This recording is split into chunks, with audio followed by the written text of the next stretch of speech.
your Bible each and every day. And so I want to be encouraging everybody to be reading their Bibles. And here it says, God has sent you a text. Please read it. All right? So we're all super anxious. We're always looking forward to those texts from our friends and our family.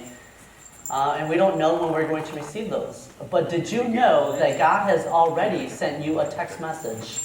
And that text message was this ancient text from thousands of years ago. But today, that's just not no ancient text. But today, the words that Jesus Christ has spoken through those words has power that plays in our life each and every day. And because of that, I want you to spend time in the Word each and every day. And so application is really important, okay? So this is my warning. God urges us to apply His Word, but too often we stop at accumulating Bible knowledge. So too often we just feel like we need to cram all this theology, all this doctrine, all these Bible stories and all these parables into our head. So we're just kind of these walking big head Christians that's got all this information. But God's like, well, don't let it stop there. Allow that information to go in here, because that's truly what God is looking for, a heart transformation. So this is today's comic, and it says, faith means believing in these things you've never seen, like your feet. Okay? All right. So we're going to be talking a lot about faith today. And so we're on our new sermon series. And this new sermon series is going to be talking about this individual by the name of Abraham, and how Abraham's story is related to hope. And the reason why I'm starting this sermon series with us for this year is because I truly believe that 2020 has done lots of butt kicking for all of us. We've had our butts kicked pretty bad this year. And so, considering that this is going to be the new year, I think all of us, we're really hopeful that in 2021, we're going to be able to say, you know what, this was a better year than 2020. And so because of that, I think all of us, we need hope in our life that this year is going to be better than the last. And so today's sermon I have titled this, God's Calling You. So if only it could be that easy, right? If only God can call us, we're like, oh, guys, I gotta take this phone call. It's from God, okay? That's how VIP I am. God's calling me. And so I want you to know that God is calling you. And so the sermon question is this, that I've asked myself, why does God sometimes throw curveballs in my life? You see, I've had big plans in my life, and sometimes those big plans have not worked out the way that I have wanted them to. And so when that happens, you're like, God, why are you doing this to me? This was not in my plans. And so I would like to think that I'm not the only one that their plans have been changed. Maybe perhaps you have also asked yourself, God, why are you doing this? What's the reason for these changes? This wasn't what I have planned. And so maybe you've asked yourself, why does God sometimes throw curveballs in your life as well? So today, if there's only one thing that you can walk away and remember, it is this, and it's simple. When God takes you outside your comfort zone, consider that a blessing. So when you are not comfortable with where He's taking you, consider that a blessing, because where He's going to take you is going to be so blessed. But sometimes getting there can be a really, really scary, difficult journey. So to get us started here, I wanted to kind of ask you guys, tell me what you know about Abraham in the Bible. What do you guys got? What are some things that you know about Abraham in the Bible? Okay, all right. Pat? Okay, all right. So had a child late in life. Okay. Anyone else? Okay, Michael? He lived to be 175. Okay, so he lived for a long time. Ted? Created a new kingdom of Jews. Everybody, Jews directly linked from Abraham. Okay, all right. Anyone else? Okay, Laura? I could be totally wrong, but I feel like his wife's name was Sarah. Okay, close. Sarai? Yeah. Mm-hmm. Okay. All right, Ron? He's also one of the foundations of the Muslim religion. Okay, all right. Anyone else? Okay. So for the next 2 months, we're going to be learning a lot about Abraham, okay? So what we know about Abraham, here we go. So originally, he was called Abram. So that was his original name, meaning exalted father. Later, God changed his name to become Abraham, now meaning just not exalted father, but now he becomes the father of a multitude. So many people. That's what his name means. But for simplicity's sake, we will just call him Abraham. But when the story gets to that time, I'm going to tell you when God changes his name from Abram to Abraham. But for the sake of kind of keeping things simple for all of us, we're going to just continue to call him Abraham. And so Abraham is so famous that there's actually a very, very awesome children's song about Abraham because of him being the father of so many children. Father Abraham has many sons has Father Abraham. I am one of them, and so are you, right? Okay? So Abraham is so famous that there's a children's song named after him. That's pretty epic if you can get a traditional children's song to be carried on through the centuries, devoted to just one person, Abraham. So what else do we know about Abraham? So we know that right now there are 7 major world religions. So in the world today, I guess people have classified that there are 7 big major world religions. Abraham is the father of 3 major world religions. So Christians, we as Christians, we claim that yes, Abraham, he is the beginning of our religion. He's the father. He founded this. Not only is it the Christians as well, but also the Muslims. So, the religion called Islam, they also claim that Abraham is also their father. And then the third religion is Judaism. So the Jews also claim that Abraham is their father.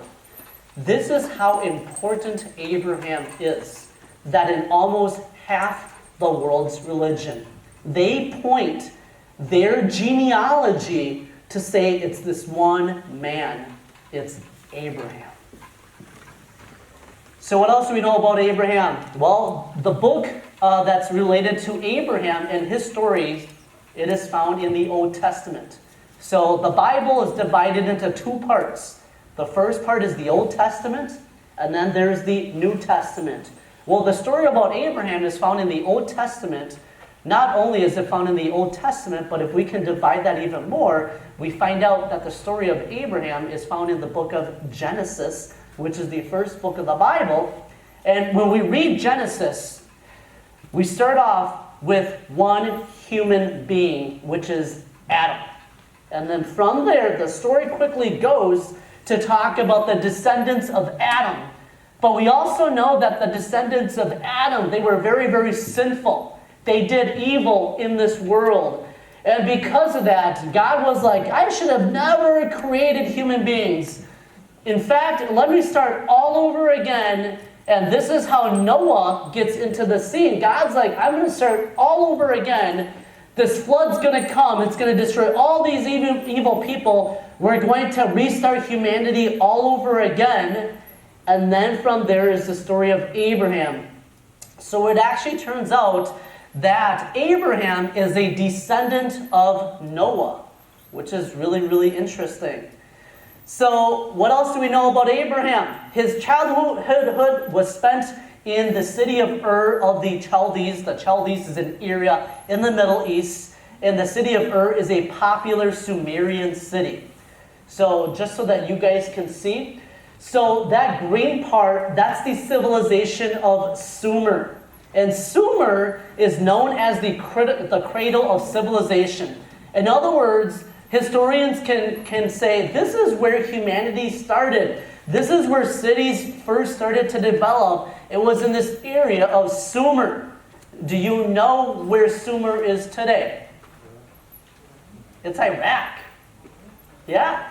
So the cradle of civilization, the beginning of mankind, started in this area called Sumer, and Abraham was living there. So in ancient times, Abraham was living in the city of Ur. But today, in modern times, archaeologists are able to do research and they're able to go and excavate these things, and they have found out that the city of Ur today in modern times, it is the city of An Nazariya.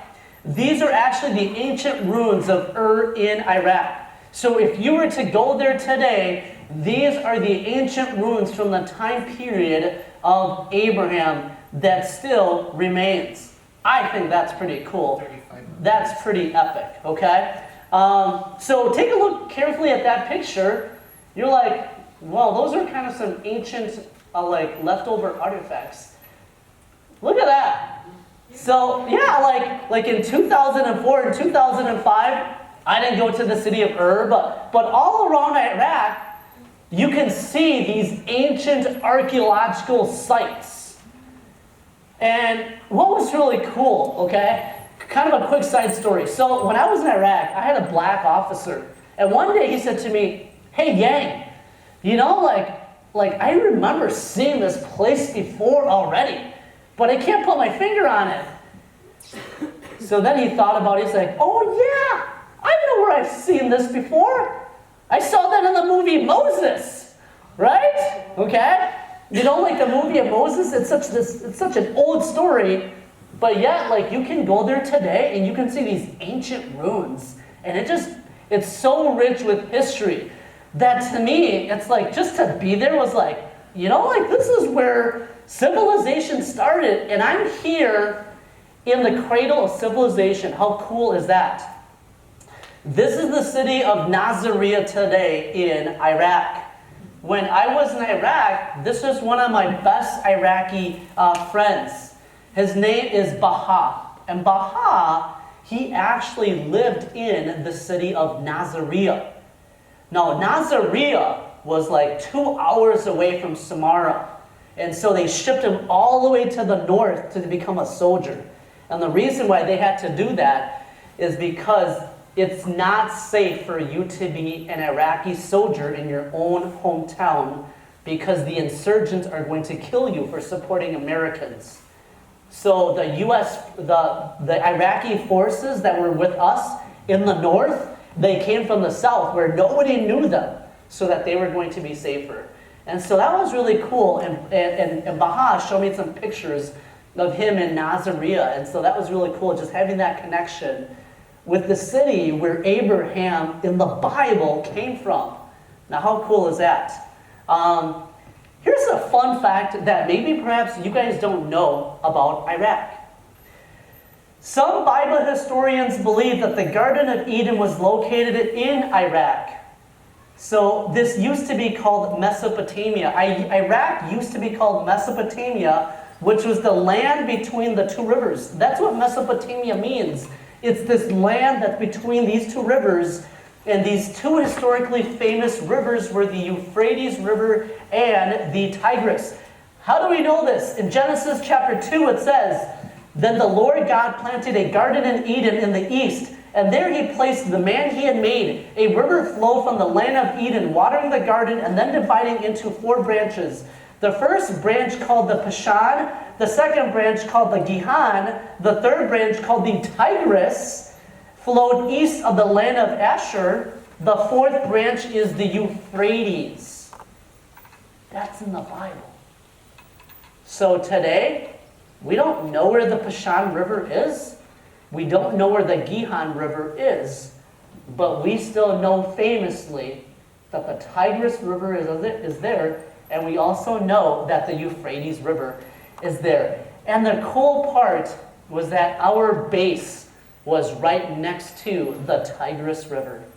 So every evening, as you're looking at the sunset, you're just looking at the historical, biblical significance of this place. It's like you're in this war zone, but yet you can find so much peace in looking at the Tigris River and thinking to yourself, boy, the Bible is pointing to the Garden of Eden as being in this land. Now, how cool and epic is that? Okay? So if you guys didn't know some information about that, now you guys do. But today, we're here to talk about hope. And so this is our definition that we're going to be using for the next 2 months in talking about hope. What is hope? Hope is trustful expectation. So this is something that we're expecting for God to do, particularly with reference to the fulfillment of God's promises. So in the Bible, God makes all these promises. And so hope is that when the time comes, God is going to fulfill the promises that He has made to us or to the people in the Bible. And that is hope. In Genesis chapter 12, the Bible says, "The Lord had said to Abram, 'Leave your native country, your relatives, and your father's family, and go to the land that I will show you.'" So imagine that you were Abraham. So put yourself back thousands of years ago in Iraq, in Ur. Put yourself in his shoe. You're just kind of out walking one day, and out of the blue, you hear this voice. "Hey, it's me, God. Leave your country, leave your family, leave your friends. Go to a new land that I will show you." Now, if that was you, what would be going through your mind? What do you guys got? What would you guys be thinking? I can't be hearing things right. All right, okay? So maybe I'm hearing things, right? I got to get my ears checked out. Maybe for New Year's Eve, I might have had a little bit too much, right? Okay? All right, anybody else? What would you be thinking? Why me? Why me? There's all these other people. Okay, anyone else? Boy. Getting out of your comfort zone. Okay, God, I ain't used to this, right? Okay, all right. So, back during Bible times, people are much more connected to their land than we are today. That's really important. Because back then, where you were born, that's where you continue to stay with your families for generations on end. Today in 2021, we're so mobile, right? And we could be living in Wisconsin 1 month and have to go out to California in the next month, right? But back then, people stayed in one area. They stayed there for a long time. To leave one's country and family was a risky and dangerous undertaking. It was just really dangerous back then for you to travel out of the comforts of where you knew, because you didn't know what kind of people would be beyond that comfort area. It meant giving up land and security. Everything could be lost, including life itself. You're risking your life when you leave the area that you have comfortably known your entire life. I want to ask you guys this question. What do we know about Abraham's family? Specifically, his father. So think about this. If God is calling Abraham, "Abraham, it's me, God. I want you to go to this different place." Do you guys think at that time when Abraham was kind of a younger buck, that maybe because God is calling him, because maybe before Abraham, his father already maybe had a relationship with God? So, who was Abraham's father worshiping? Was it the ancient Sumerian gods? The idols? Or do you guys think that perhaps Abraham's father was already worshiping the one true God? Okay, so let's have a vote. How many people say, I bet you his father is probably just worshiping the Sumerian gods? Raise your hand. Sumerian gods. Raise your hand. Okay? And then how many of you guys are probably thinking, boy, if God's calling Abraham, his father's probably got to have some sort of a connection or relationship already with God. Okay? All right. Okay, so keep your hands up. Already has a relationship with God. Okay, so if your hand is up, you were wrong. Okay? All right. Yeah. Okay? Of course you do that. The Bible tells us in Joshua chapter 24, Joshua said to the people, This is what the Lord, the God of Israel, says. Long ago, your ancestors included Terah, the father of Abraham. So Abraham's father's name was Terah, and Nahor. They lived beyond the Euphrates River, and they worshipped other gods. Abraham's father had no idea who God was. Instead, he worshipped idols. Abraham's father, Terah, worshipped the Sumerian gods of that time.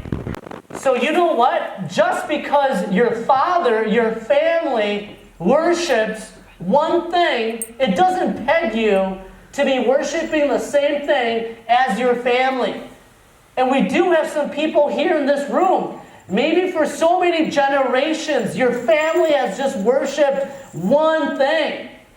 Well, the Bible here gives evidence to say, just because your family worships these idols, you don't got to.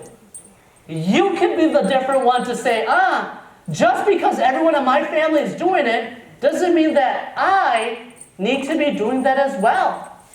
And so God blesses Abraham. God is saying to Abraham, Abraham, I know that your dad don't worship me, but you can. And I have picked you to be the one that is going to do great and mighty things. Sometimes we get really comfortable with life. Life is too good. I think that here in the United States, we have it way too good. Life is too comfortable. You go to other foreign countries, third world countries, and you realize how difficult their life is, and you realize how golden we have it here, but yet people still complain sometimes about how bad their life is here in America. Well, I can guarantee you that there would be a person in the third world country that would be willing to trade places with you in a split second to be living in your place. And you can go and live in their place if you think you have it bad here. But sometimes living here in the United States, life is too cushy, life is too comfortable. And the reason why is because we just go through the motions of life. You wake up, you go to work. After you go to work, you come back home. After that, you go to sleep.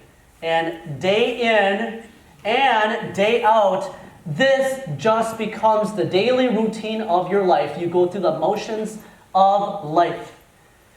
And so I am sure Abraham was probably thinking, God, why are you asking me to do this? Kind of like what Ron was saying. Hey, God, if you haven't noticed, there's like a million other people that you can choose to do your work. Why are you choosing me? For what reasons? And the Bible tells us why God is deciding to choose Abraham to do this. The Bible tells us, God says, I will make you into a great nation. I will bless you and make you famous, and you will be a blessing to others. I will bless those who bless you, and curse those who treat you with contempt. All the families on earth will be blessed through you. So this is pretty much it.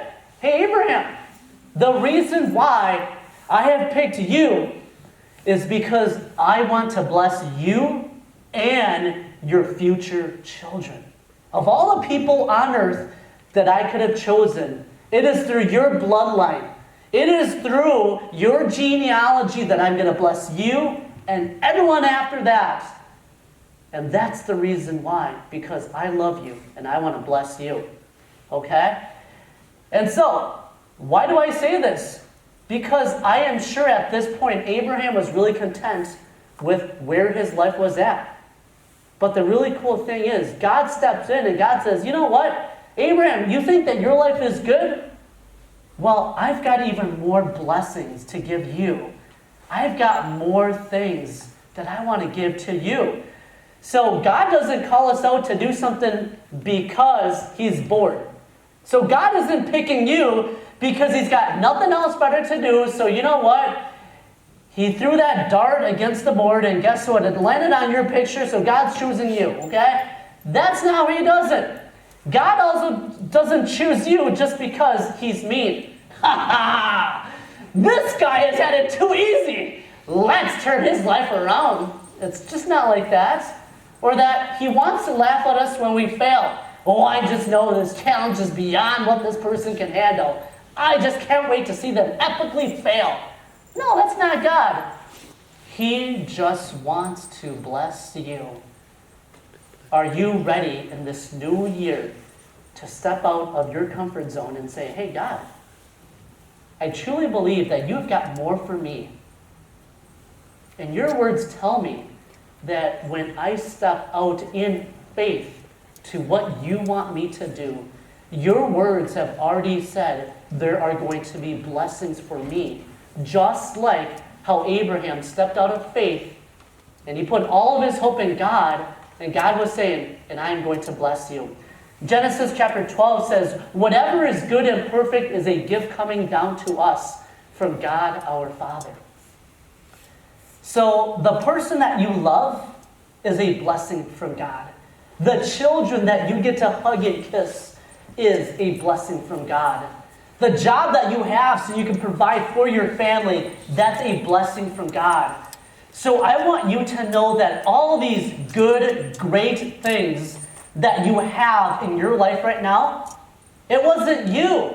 God is saying every good thing comes from above.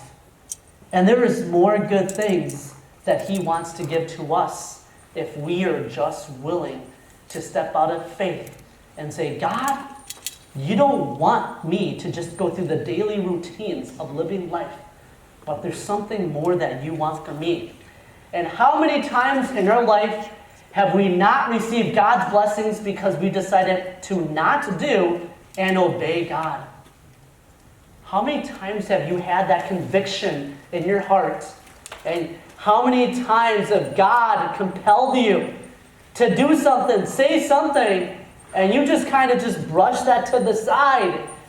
Boy, if you would have just followed that inkling from God and done what he put that into your heart to do, there would have been so many incredible blessings that you could have never guessed. So God did not give to Abraham. Notice here, God didn't say, okay, Abraham, I'm going to have you travel to this place, and guess what? Because you don't have a whole lot of faith in me, I'm going to give you a map. Nope. God did not give Abraham a phone with a GPS on there. God didn't say, all right, Abraham, here's your starting point, and here's your destination. This is where you're going to go, and this is where you're going to end up. Abraham did not receive no map. Abraham also did not receive an ETA, an estimated time of arrival. Abraham had no idea, hey, God, am I going to get there in 1 day, in 1 week, 1 month, or in a year? Abraham had no idea. Not only that, but Abraham also had no idea what was going to happen to him. When I leave this place that I'm so comfortable with, are there going to be robbers and marauders? Are we going to get attacked? Are we going to get killed? God did not give any of that information at all to Abraham. So when we decide to be obedient to God's call, we must put all of our trust and hope in Christ alone. And this is exactly what Abraham had to do. Without a lot of information, Abraham had to come to a place in his life to say, if this God thing is real, if I'm hearing this, and I've never heard this before, truly God must be real. And so what I need to do at this point is put my trust and my hope in God alone. So when God calls us, he usually does not tell us what the destination or what the journey will be like. He doesn't do that. And if he did, we might be afraid to set out. You know, if God said, you're going to do this, but by the way, I'm going to let you know that you're going to lose $10,000, you're going to be living under a bridge, you're going to lose all of your friends. Now, if God told us these things, all of us would be like, oh, ain't doing it. I'm not used to that lifestyle. That's out of my comfort zone. None of us would do that. That's the reason why he holds back from sharing that information. Because if we knew all the pain sometimes of what it means to be a follower of Jesus, the struggles that we might go through, God is thinking, you know what? They might not do it. So he has surprises in store for us, and if we are in his will, those surprises will ultimately be for our good. As someone has said, our fears are never justified, but our faith always is. Okay? So that's what we need to do, is we need to be walking by faith and having hope that whatever God has planted into your heart, that he is going to fulfill that through the promises that he has given to you. And so we can trust God. We can trust Jesus. And how do we know this? Because our Lord and Savior, not only did he speak of these promises, but he said, I am going to do this. And he did that on the cross for all of our sins. So we can trust God because he has said those words, and the actions have also followed that. And so that's how much Jesus Christ loves us. He showed that on the cross for us. So with that, Abraham is 75 years old. Okay? So if you think that you're too old to do anything for the Lord, think of this. At the age of 75, Abraham is now saddling on a camel, and he has no idea where God's going to take him. He has no idea where he's going, what's going to happen. God is just saying, if you would just obey me, I'm going to bless you and your children. So he saddles up with his wife Sarai, his nephew Lot, and their servants. I can't even start to imagine how Abraham must have felt that day. Like, God, where am I really going? I'm really freaked out. I've never really left this place before. So, John Wayne, one of the most famous macho Hollywood figures of all times, when we talk about being manly, being very, very brave, ever since I've heard of this quote, I have loved it. John Wayne said, courage is being scared to death, but saddling up anyway. Ain't that the truth? Okay? So I truly believe that inside all of us, there are moments in our life when we're scared. We're fearful of not knowing what's going to happen. But sometimes we need to just overcome that. And we need to just jump in and go for the ride.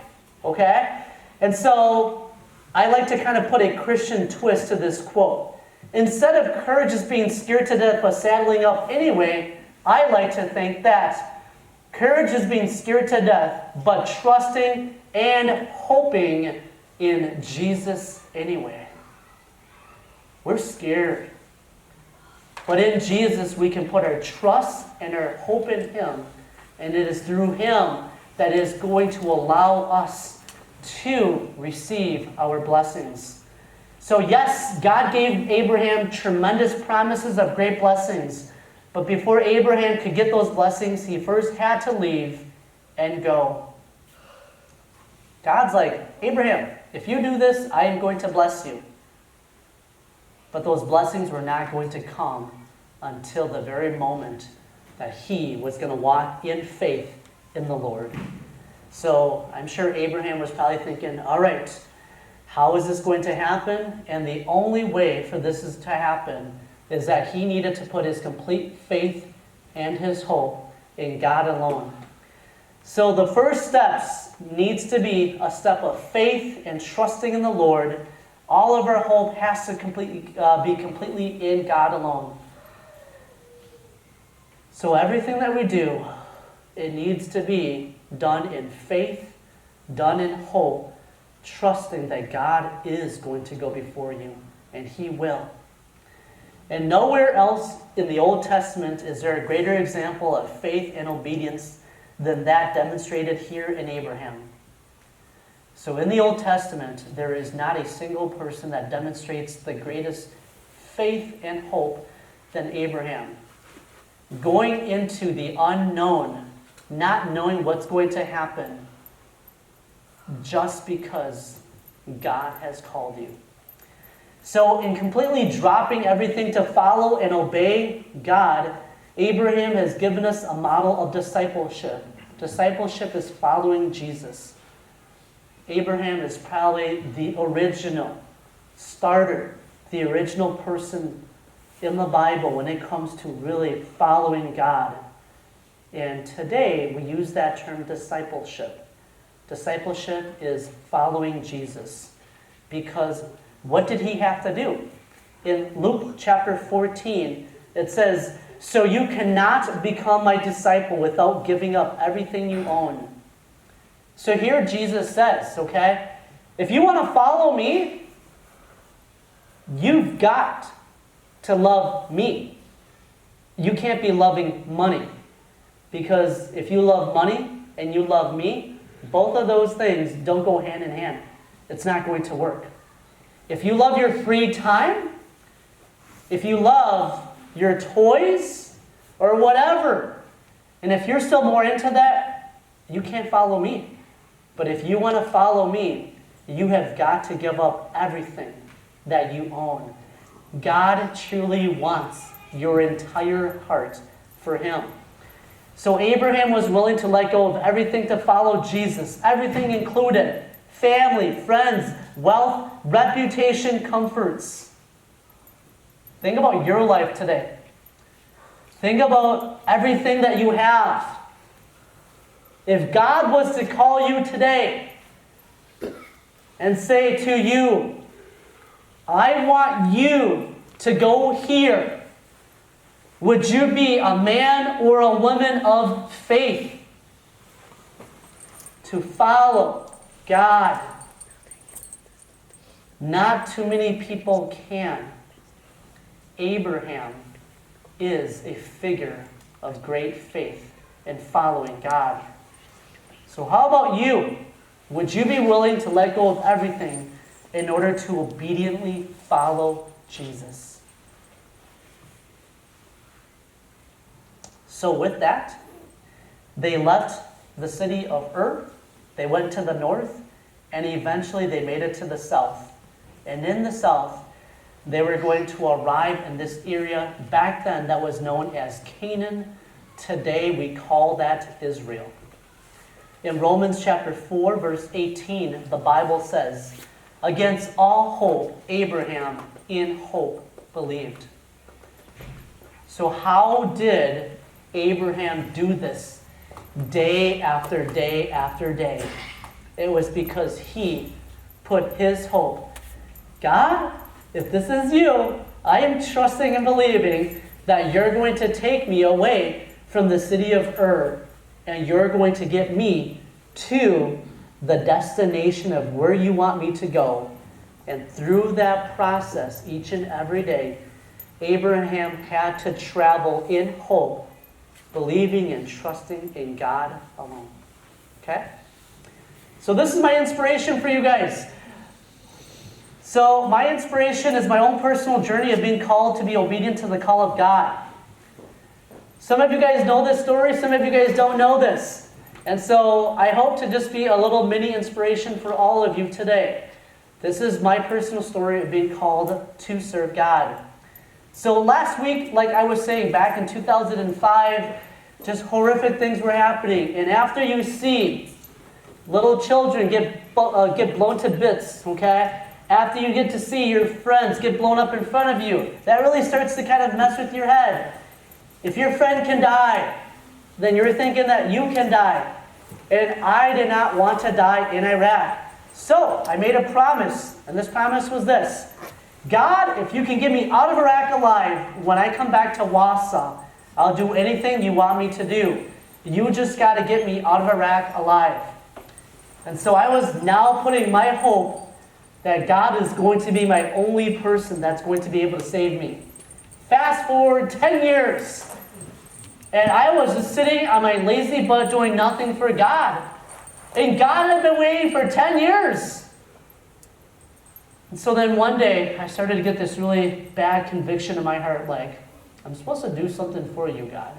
And God's like, yeah, remember 10 years ago when I saved your little hiney? You ain't done squat for me yet. When are you going to do this? It's been 10 years. So, kind of strangely enough, that same year, this Hmong pastor and this Caucasian pastor, they said, hey, we think that you'd be a really good church planter. Somebody that just starts their own church. And it was because of talking to the both of them that now I felt this call in my heart from God to church plant. Boy, both of these pastors are saying that I might be a really good church planter, somebody that just starts their own church. Maybe that's what I need to do. Maybe that's what God is calling me to do, to start up my own church. And mind you, I have no experience in church at all. I went to church and that was the extent of my experience, okay? So then, okay, maybe that's what God is wanting me to do. So then I went back to my Hmong church and I told them that I wanted to become a pastor of a multi-ethnic church. I'm ready to sit with a black man, a white man, any person. I just want to worship God where all of God's children are worshiping. So with that, things got really complicated. They looked at me and they said, well, show us your degree. And it's like, well, I don't got no degree. But then I thought, but Jesus didn't have no degree too, right? Okay, Jesus had no degree and Jesus was able to do work. They said, well, you have no experience. It's like, well, yeah, but look at the 12 disciples. They had no experience too, but God picked them, right? They were a bunch of people just fishing, and God's like, I'm going to use you. And so I just felt like, without no experience, you can still be used by God. And then they said, well, where's your church building going to be located? And I'm like, I don't got no church, They're like, this is not going to work. So with that, I was confused. It's like, God, I thought that this was what you wanted me to do. And so I was confused. And then I'm like, oh, God, I just need you to speak to me. Why can't I be your Abraham? I just need to hear from this, okay? Just tell me this is going to work, and I'm going to do it. I'm willing to do it, but I need you to confirm that this is going to work out. So I was really confused. I was like, God, is this your calling for me? Or am I making stuff up? Am I just hearing things in my heart? But at the end of the day, I still felt this longing to start up a church. So before I was going to make this big plunge, everything was on the line now. My reputation was on the line. Because, I do have a good reputation. But if I start this church and it fails, what's going to happen with my reputation? They're going to look at me and be like, see, Yao, you're a complete joke. Okay? That's not good. I didn't want to ruin my reputation. How about my finances? Yao, you want to start up a church? This is going to take some funds. Where's that going to come from? Yeah, so then my family, there's going to be some financial sacrifice that we're going to have to make. My friends, there were going to be some friends that were no longer going to be my friends because I was going to do this. There were some family members that I knew was no longer going to claim me as their family because I was going to start up this church. And I was wanting to just get a sign, some sort of a confirmation from God. I needed a yes, I just wanted that 8-ball, okay? That magic 8-ball where you just shake it and it tells you yes, no, maybe, or whatever. And so I just wanted to ask God, if I just shake this, can you just this will be that time. And so if you tell me, if it comes no, I'm not going to do it. But if it's yes, I just need that. Well, I never got myself one of those, okay? All right, so yes, Yao, just do it because this church thing is going to work out. I need that. Well, I didn't have that. So then I just prayed. And I prayed, and I prayed, and I prayed tirelessly. And you don't know how many arguments Mela and I got into this. Because I'm the church planting pastor. But not only is it just going to be me, but I'm now going to have to drag Mela into this. And all of our 6 kids. Our life is going to be completely turned around if Yao is now going to be a pastor. So we fought over this for a long time. So then I prayed, and I prayed, and then I prayed some more. It's like, God, just, I want to hear something. Just give me a sign. And then, nothing. Nothing. I'm not hearing anything like Abraham. So how I wish, like they talk about these magic crystal balls that you're able to see in the future. So I'm not trying to promote witchcraft or anything like that, but I just long to like have some sort of understanding that like, God, if I do this for you, just tell me it's gonna work out. And there was no such thing as a crystal magical ball. None of that stuff exists. So I prayed long and hard, and I never heard God speaking to me through here. It was just in here where he continued to just put that longing in my heart to continue to do that. So with everything that I knew in my life, the Christians, my friends, my family, my reputation, I completely nosedived into just starting this church with myself, my wife, and the 6 tiny kids. So, it's not easy. You guys are parents. It's not easy doing anything with kids. It's 6 tiny kids. And during this time, I want you guys to know that when I church planted, I was working full-time for DC Everest. I was a professor down at UW Stevens Point in the education department. And then I was taking my master's degree to get my pastorate's degree. And then I have my family, and now I'm going to start up a church, preaching every Sunday. The amount of stress that gave to me, my wife, and our family was overwhelming. But I decided to make that big plunge, despite never hearing anything from God, but just knowing in my heart that this is what God wanted me to do. So then, January of 2016, so today exactly, to this very Sunday, 5 years ago to this very Sunday, Cross Church started in the living room of my house in Weston. All because I felt that God was calling me out of my comfort zone to start something new in this community that's never been done before. And I just put complete trust and hope that God, if this is what you want me to do, that it's going to work out. And 5 years later, here we are.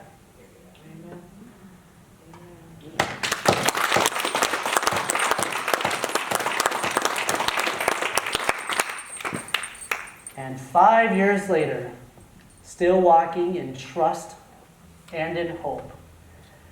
So I hope that in today's sermon, I gave you guys the example back then of Abraham walking in trust and hope in the Lord. But I also hope that my little life example here at the cross is also giving you the evidence that you need in your life to say, if Abraham can do it, if Pastor Yao can do it, I truly believe that there's something that God is calling me to also do. And I need to step out of that in trust and in hope in Christ alone. So with that, okay, you guys have heard the sermon. So now I want to propose the question. What are you going to do with this sermon? What are you going to do with this message? Ask yourself this. For this new year, are you willing to step out of your comfort zone in obedience to God?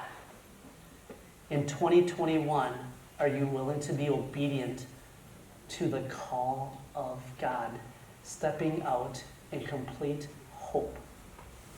Pray about that for 1 minute, please.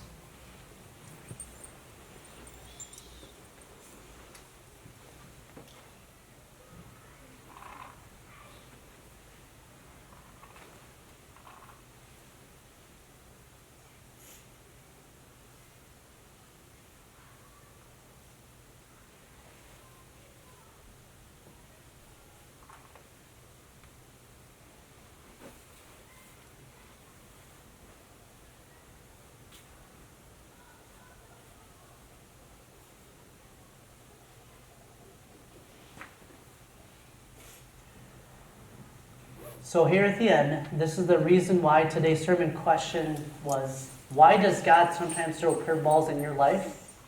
Those curveballs are not bad.